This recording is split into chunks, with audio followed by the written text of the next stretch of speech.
Hey Seth, how are you, man? I'm doing well, man. How are you? Yeah, I'm very good, very good. Glad to get the chance to chat again. Ahead of SummerSlam, I was just remarking earlier last year, giving Dominic his debut this year, dream matches against Edge. A lot of people are calling you Mr. SummerSlam. Is this, kind of a straight race between yourself and Bret Hart in many eyes? Is that something you kind of take pride in? Look at your body of work at SummerSlam. It's pretty incredible. Yeah, I have had a good run of SummerSlam matches, I will say. Obviously being compared to the Hitman there is high regard. So that's pretty incredible. But at this point in my career, SummerSlam is huge, man. It's especially this year. This one's huge. The match itself versus Edge is huge, but the event is huge. It's the first time we're going to be able to be inside of a full stadium and in a year and a half, and so it's really exciting to know that we've got that upcoming on Saturday, and the pressure's on. To me, SummerSlam was always number two on the calendar for WWE as a kid. I loved it. I loved the event as a child, and so being able to be a part of the lore and the history and the legacy of this event is pretty special. So yeah, man, I always I lace them up extra tight for SummerSlam. Awesome, man. Can't wait. Thank you. Thanks, Alex. We're going to come next to Jack Hudson at the Inner Sanctum. G'day, Seth. How you going, mate? I'm doing well. How are you? Yeah, very well, thank you. I just wanted to ask you, what is it like working with a veteran like Edge? Obviously very decorated and yourself. So how excited are you, and what's it like working with him? Well, it's nice. He's someone who, since he's come back from his neck surgery that he thought was career ending, he's obviously not taking anything for granted. And so he's extra sharp. He wants to put in extra effort to do everything the best he possibly can because, he's on borrowed time. And so he knows that. And he's also just a perfectionist. And in a lot of ways, you guys have noticed, as we've detailed on screen, our characters are very similar. But in real life, I find that we are also two similar types of personalities. And sometimes that can work with you. Sometimes it can work against you. In this situation, if you have watched the last month of television, I feel like you would think that it works for us. And so it's one of those situations where iron sharpens iron. I want to work with the best so I can be my best, and I think it's vice versa. I think he feels the same way. Yeah, awesome. Thank you. Good luck. Thank you. We'll come next to Sunny at India.com.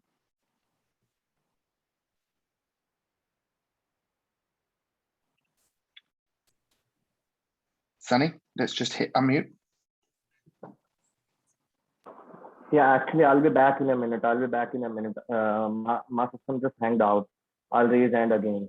I'm so sorry, sis. I'm so sorry.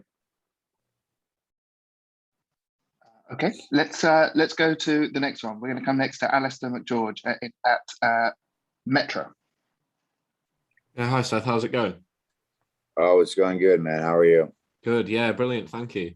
I wanted to touch you going into SummerSlam at a time where the character has evolved kind of so naturally over the last couple of years, and for me has this kind of real sort of comic book vibe to it. Do you draw much on things like that, sort of comics and films? And also, like, how much has it helped working with people like Bray Wyatt and Triple H over the years when it comes to the way character has developed? Well, I mean, yeah, the character's in a weird place right now. I definitely take inspiration anywhere I can get it. So when you look at the arc of my career, you'll be able to kind of see the whole picture, I suppose. You mentioned that it's really naturally evolved over the last couple of years, and I would say even longer than that, to be fair. Triple H is definitely someone that my character draws inspiration from. Obviously, he played a major role in kind of the beginnings of my character. and sort of what it's become. But if you look at his career, his character always kind of did the same thing. It evolved very naturally over the years. Was able to kind of teeter back and forth to both ends of the spectrum. Ironically, Bray Wyatt, God, I miss him. But I wouldn't say that I drew much inspiration from him. He was way out there with the stuff that he wanted to do character wise, and it worked for him. For me, not so much. That's not really where I sit when it comes to characters in wrestling, but it worked well for him. So yeah, it's a fun thing. It's cool. It's been definitely interesting. Comic book, I wouldn't. I'm a bit over the top, but I don't know that I had considered myself a comic book character, but that's pretty cool. Thanks for your time, man. Thank you. Let's come next to Vineet at News 18 in India. Hi, Seth. How are you? I'm doing well. How are you? All good, all good. Thank you. So my questions regarding John Cena, his return. You have had run-ins with him in the past, but just as a wrestling fan, perspective on how big his return is, so to speak, how big has it made SummerSlam? The ratings has spiked. So as a wrestling fan, what's your take on that? There's always talk about big superstar and they're not wrestling or not on TV. The fan following might go off, but that's not the case clearly. So what's your take on that? John is a special cat. John is devoted so much of his life to WWE. Carried the company literally on his back for over a decade when there was nobody else who could handle it. Definitely. And I learned so much from John in the ring and outside of the ring. I think that him coming back at this event is perfect. Whether this is his swan song, who knows? Obviously, John has a career in Hollywood.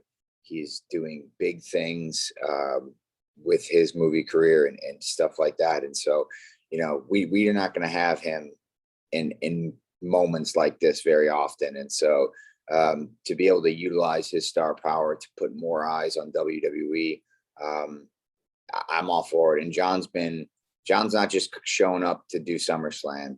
He's been at SmackDowns. He's been at Raws when he doesn't have to be. John has been on the live events with us the last month. He doesn't have to do that either. He's, that's a schedule John doesn't need to keep. He can be doing anything else with his time. And the fact that he's devoting it to WWE, putting in the work, and showing up and doing his thing and being awesome. I love it. I'm happy for John. I'm happy he's here, and I'm looking forward to John Cena versus Roman Reigns for the Universal Championship in the main event on Saturday night.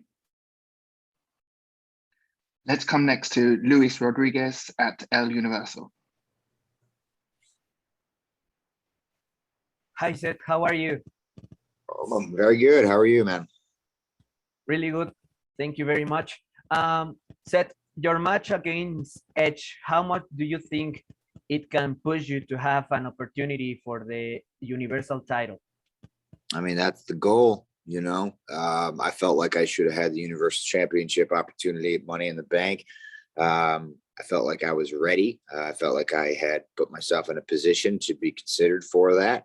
And Edge kind of came in and swept the rug out from underneath me a little bit. And so if you look at the SmackDown roster, I think once I move past Edge, there's not a whole lot left between me and Roman Reigns, or me and John Cena, depending on who walks out of that match on Saturday as the champ. So, I definitely feel like I am one way or another going to be Universal Champion very soon. And I think, beating Edge at SummerSlam, that would be sweet. It would be a feather in my cap for sure to kind of put him in his place and move on to the Universal title. So time will tell, obviously, with Sonya Deville and Adam Pearce making decisions willy-nilly. You never know what they're going to do, but I got to give myself the best chance to be in that conversation. Let's come next to Chuma in South Africa. Hi, Seth. How are you? I'm well. How are you? I'm doing great, thank you. What are you most looking forward to against Edge? Because I mean, I would assume that he's one of the people that you looked up to before you got into, professional wrestling. And just your comment on the importance of having fans back now that COVID-19 has subsided. Well, yeah. I mean, subsided is a loose word. It seems like it might be making a comeback at the moment, but we're doing everything we can. I know there are masks mandated at the arena, I believe, for the pay-per-view on Saturday. Everybody be safe out there. Just want to throw that at you. Be safe, please, please, please, please.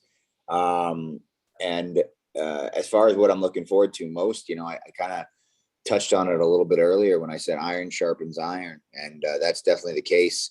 The cool thing about what we're getting from Edge right now is we're getting the best version of him. We're getting everything that he's done over the last 20, 25 years wrapped up into this current version of him. And like I said, he's not taking anything lightly. He's not taking any chances. He knows that he's living on borrowed time, that he's working on borrowed time. And so he puts every single thing he has into his matches. And so I'm looking forward to that push.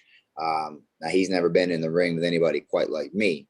So I hope he's ready for a push himself. But at the end of the day, I think the thing that I'm looking forward to the most is just the roar of that packed stadium. I think that's really going to be something special. WrestleMania was cool. We were able to have half capacity crowd there for that. But this thing's going to be full. It's going to be packed. It's going to be hot in the desert. So very much looking forward to that. I think, that relationship with our audience is always number one. So it's hard to beat that. All right, thank you and good luck, Seth. Thank you. We'll come next to Nicholas at Mundo Deportivo. Hi, Seth. How are you doing? I'm doing good, man. How are you? Fine, thank you. For a lot of fans, Seth Rollins versus Edge is a big dream match that has been speculated for years. Do you think that's a kind of pressure in starting such that match at SummerSlam? I definitely feel like this is a dream match, mainly for a lot of fans. I'd be ignorant to say that Edge didn't play have a huge influence on my career growing up. Obviously, someone that I watched as I was younger and took influence from. But I think also a dream match for Edge because, like I said many times, he's the one who got to come back from a career-ending injury and get a second lease on life. And I'm one of the best in the game right now, possibly of all time. And so for Edge to be able to come back and get an opportunity to get in the ring with someone like me, that's got to be pretty special for him as well. And SummerSlam is a perfect place for it, man. It really is. I think this event and this crowd and this atmosphere where we're at right now, it's really perfect timing. So I'm looking forward to giving it all I got on Saturday and letting the chips fall where they may. Thank you so much. Thank you. We'll come next to Matty Paddock. Hi, Seth. Hello, hello. Hi. Thanks for your time. You mentioned Roman Reigns just before, and I wanted to take that point a little bit further with you, mainly because you're probably more than anyone on the roster very uniquely placed to talk about the phenomenal last 12 months he's had, probably from the perspective of now seeing him connect so well with the audience as well. He perhaps was a little bit maybe understood maybe in previous years with regards to the WWE universe, but as someone that knows him well, and as you rightly say, it's perhaps inevitable that confrontation between you is coming. What do you think about his performance level and how he's managed that as a colleague and someone who's quite close to him? Yeah, man, he, as someone who's I've basically seen his entire career from day one. He was in WWE a few months ahead of me.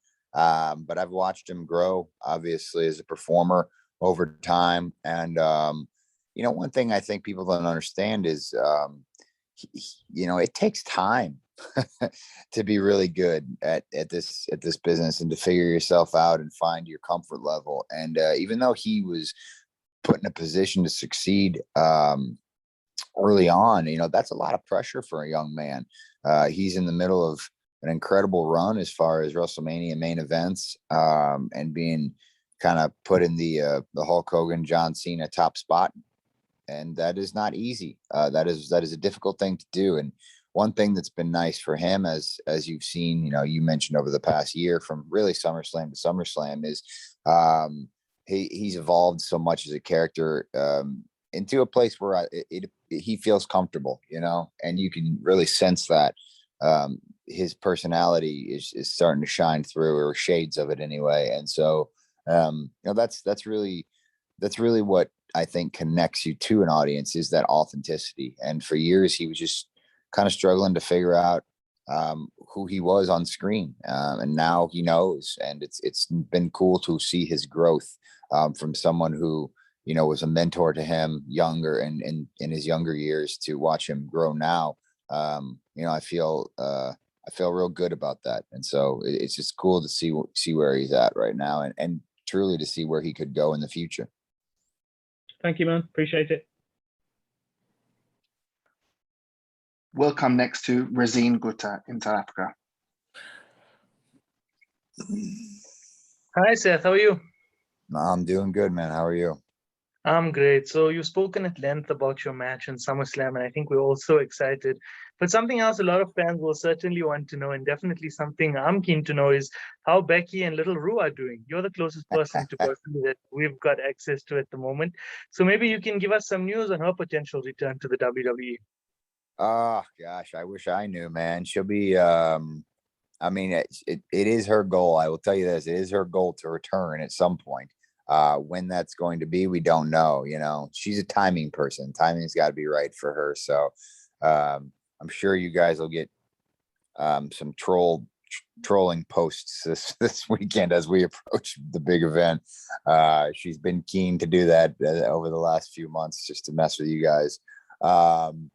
But yeah, I mean, they're great, dude. They're awesome. They're healthy. They're the loves of my life. I love the fact that I get to spend every single day with them, for the most part, that I'm not on the road. But yeah, man, it's being a dad and a husband's way cooler than I ever thought it could be. So they're great, and I appreciate you asking. Let's come next to Philip Platzer at Hoyt in Austria. Hello, Seth. Greetings from Vienna, Austria. How are you doing? Oh, good, man. How are you? Yeah, I'm fine. Thank you very much. My question is, how much of a factor will the jam-packed stadium be in your match? Oh, it's gonna push my adrenaline through the roof, dude. I can't wait. Those big moments like that's what I live for. That's why we get into this business, to have those. And so this one's gonna be wild. It's just gonna be a real special. It's almost like a second WrestleMania this year. It's a different level of excitement, I think, and you can feel it in the locker room, man. All the guys and girls they're pretty amped for it. So it's going to be extra special, obviously, being the first time we filled the stadium in a year and a half. And I think that everyone's going to be on their A game, ready to have a killer match and killer performance. Thanks. Good luck. Thank you. Let's come to Saul at Diario Record.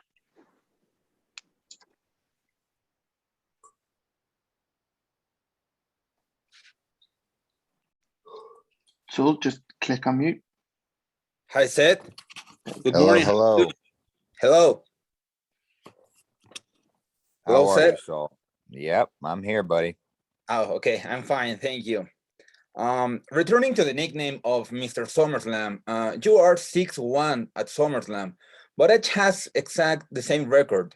Would you agree with the winner being proclaimed for the WWE as Mr. SummerSlam? Because it's something to be won in the ring. Yeah, I mean, look, you are correct. It is all about what you do in the ring, but I really think that my SummerSlam track record speaks for itself. Not only my win-loss record, but the quality of my matches and the opponents, the people that I have beaten at SummerSlam. I mean, that list is pretty special if you put them up all time. So I'm not going to call myself Mr. SummerSlam, maybe occasionally, but if you want to call me Mr. SummerSlam, you go right ahead. I certainly have earned it. Thank you. Good luck on Saturday. Thank you. Let's come to Riju over in India next. Hey, Seth. How's it going? What up, man? Oh, fantastic. So you mentioned John Cena some time ago. Everyone was talking about your promo, but they were also talking about this promo in which you were referenced. And he said that Roman Reigns ruined Seth Rollins, and Dean Ambrose was also referenced. What was your reaction to that promo? I had a good chuckle about it. You know, John likes to cross some lines occasionally. You know, you look at his history of promos in the ring, and especially his face-to-face promos going into big matches. He likes to cross the line. I think, you know, the one thing I took exception to is the fact that Roman Reigns was in any way responsible for me and my career. And that's just not the case. Roman Reigns doesn't dictate what I do in the ring. He never has. He never will be. The boss of me, Roman Reigns, doesn't dictate my failures or my successes. Roman Reigns can't make me, just like Roman Reigns can't ruin me. And so I think that's the only part of it that I kind of, you know, not my favorite thing. And I don't like John painting me that way. But, you know, he's got to do his thing. He wants to use my mouth to fill his narrative, and that's fine. He can do that. That's his prerogative. I would do the same thing if I were in his position with his name. So that's the nature of the business. That's how we sell tickets, and that's how we get people like you talking. So I appreciate the question, but I'm the only one who has Seth Rollins' fate in his hands, so to speak. Kenny McIntosh, let's come to you next. Hey, Seth, good to talk to you. Hi, how are you, man? I'm good. Listen, I want to jump straight in with, you've talked a lot about your SummerSlam record. And for me, the match with Cena in 2015 is up there. The debut of the white gear, Jon Stewart interfering from The Daily Show, you becoming double champ. I mean, can you kind of take us back and talk about your memories of that? Because that win over Cena was a big win for you at that point in your career. How do you look back on that particular SummerSlam? That SummerSlam was really surreal for me. I don't know that I thought the crowd was going to be as invested in me at that point as they were. I think the gear obviously was very striking, and added to kind of the excitement level when I walked out that way. No one had really seen me in anything but black up until that point. And so, it really kind of, you know, popped pretty well. And the match itself, you know, the athleticism and the physicality sort of speaks for itself.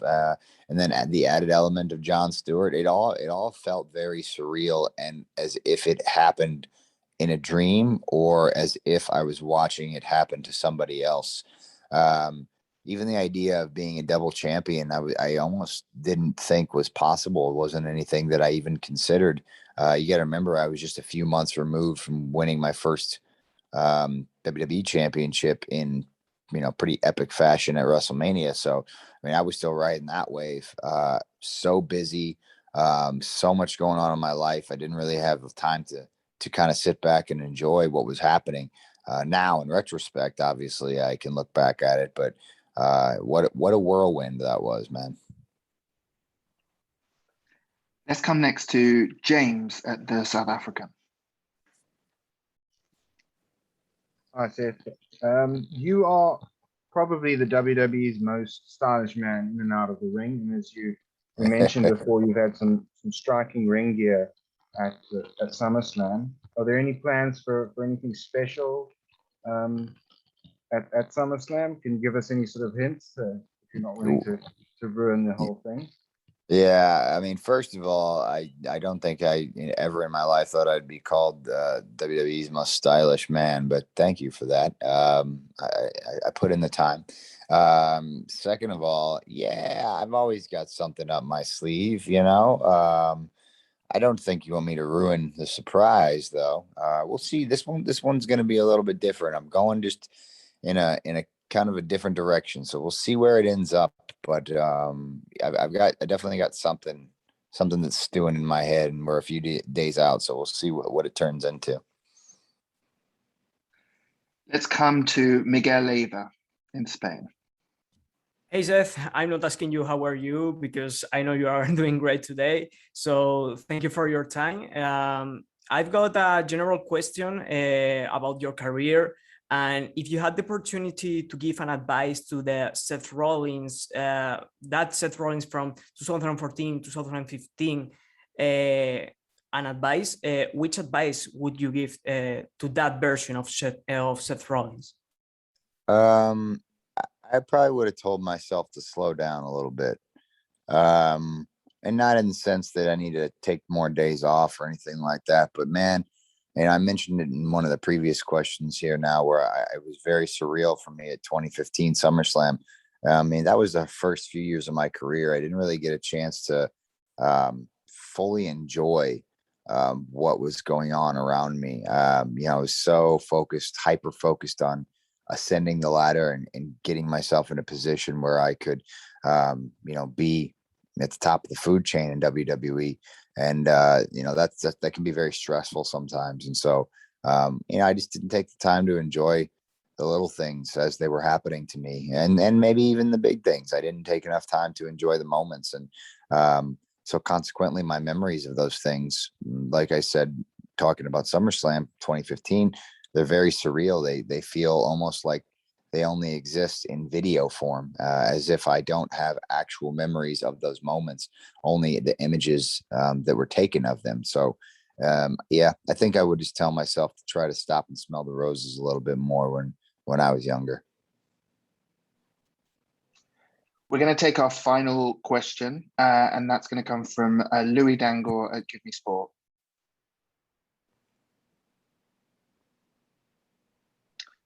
Louis, we're going to have to do a little unmute, if that's okay.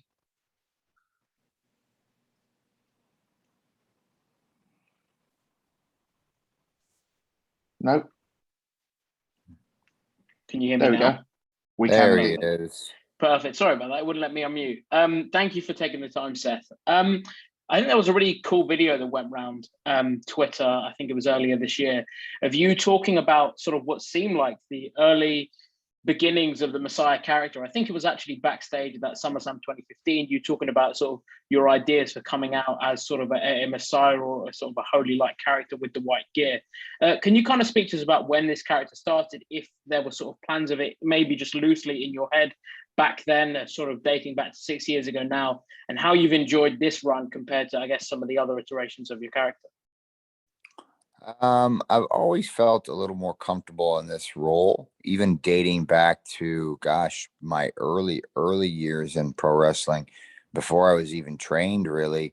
I just always had a knack for playing characters that were full of themselves. And so that was just where I went with my personality when I was younger. And I guess maybe modeled after, Ric Flair's of the world, and kind of a lot of the bad guys that I saw, the heels that I saw when I was growing up, Mr. Perfect, these types of characters that I really detested when I was younger. I think they became the thing that I was like, oh, well, what do we hate the most? And it was these types of people. So, when it was time to get into performing and I had to be as detestable as possible, these examples came to mind. So I don't know that it was ever anything that I thought I'd take to the level that it's at now. But there's something really, really disgusting about kind of using, whether it's religion or sort of a religious vibe to get what you want, or using it as a crutch. And I think that adds just a weird extra element, kind of a creepy extra element of scumbaggery, if you will, to the character, and puts it in a place where there's really nothing redeemable about that. And so I don't know, man. It's always been something that I've been drawn to as a character trait. And so I'm having a lot of fun really trying to exploit that to, the best of my ability. And I think that it's turned out quite well in some ways.